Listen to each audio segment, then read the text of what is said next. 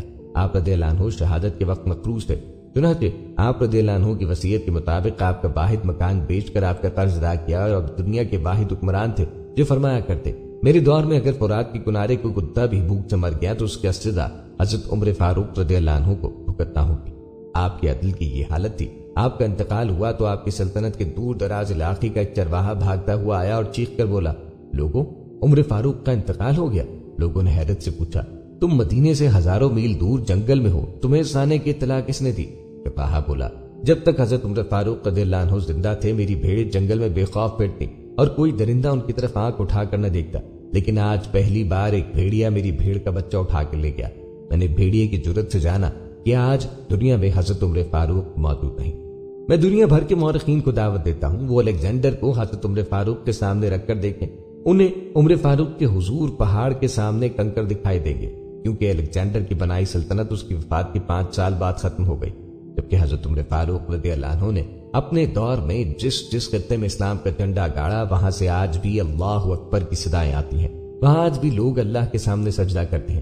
دنیا میں الیگزینڈر کا نام صرف کتابوں میں رہ گیا، جبکہ حضرت عمر فاروق رضی اللہ عنہ کے بنائے نظام دنیا کی کسی نہ کسی شکل میں موجود ہے۔ آج بھی جب کسی ڈاکخانے سے کوئی خط نکلتا ہے، پولیس کا کوئی سپاہی وردی پہنتا ہے، کوئی فوجی جوان 6 ماہ بعد چھٹی پہ جاتا ہے، یا پھر حکومت کسی بچے، معذور، بیوہ یا بے آسرا شخص کو وظیفہ دیتی ہے، تو وہ معاشرہ، وہ سوسائٹی سے بے اختیار حضرت عمر فاروق رضی اللہ عنہ کو تسلیم کرتی ہے۔ وہ انہیں تاریخ کا سب سے بڑا سکندر مان لیتی ہے، ماں سوائے ان مسلمانوں کے جو آج احساس کمتری کے شدید احساس میں کلمہ تک پڑھنے سے پہلے دائیں بائیں دیکھتے ہیں۔ لاہور کے مسلمانوں نے ایک بار انگریز سرکار کو دھمکی دی تھی، اگر ہم گھروں سے نکل پڑے تو تمہیں چنگیز خان یاد آ جائے گا۔ اس پہ جواہر لال نہرو نے مسکرا کر کہا تھا، افسوس آج چنگیز خان کو دھمکی دینے والے مسلمان یہ بھول گئے کہ ان کی تاریخ میں حضرت عمر فاروق بھی تھا، جن کے بارے میں مستشرقین اعتراف کرتے ہیں کہ اسلام میں اگر آج ایک اور عمر ہوتا تو دنیا میں صرف اسلام ہی دین ہوتا۔ ہم آج بھی یہ بھولے ہوئے ہیں کہ ہم میں ایک حضرت عمر فاروق بھی تھے جن کے بارے میں رسول اللہ صلی اللہ علیہ وسلم نے فرمایا تھا، میرے بعد اگر کوئی نبی ہوتا تو وہ عمر ہوتا۔ ناظرین، یہ تھی ہماری آج کی ویڈیو، امید کرتے ہیں آپ کو ویڈیو ضرور پسند آئی ہوگی۔ اگر آپ کو ہماری آج کی ویڈیو پسند آئی تو گزارش ہے کہ ہمارے چینل کو ضرور سبسکرائب کریں اور ساتھ ہی لگے بیل کے بٹن کو بھی پریس کریں تاکہ آپ کے پاس آنے والی مزید معلوماتی ویڈیوز کا نوٹیفیکیشن پر وقت ملتا رہے۔ سبسکرائب کے ساتھ ساتھ ویڈیو کو لائک بھی کریں اور اپنی قیمتی رائے کا اظہار کمنٹ میں ضرور کریں۔ کمنٹس میں اپنے سوالات بھی آپ ہم تک پہنچا سکتے ہیں۔ اللہ تعالیٰ آپ کو اپنی حفظ و امان میں رکھیں۔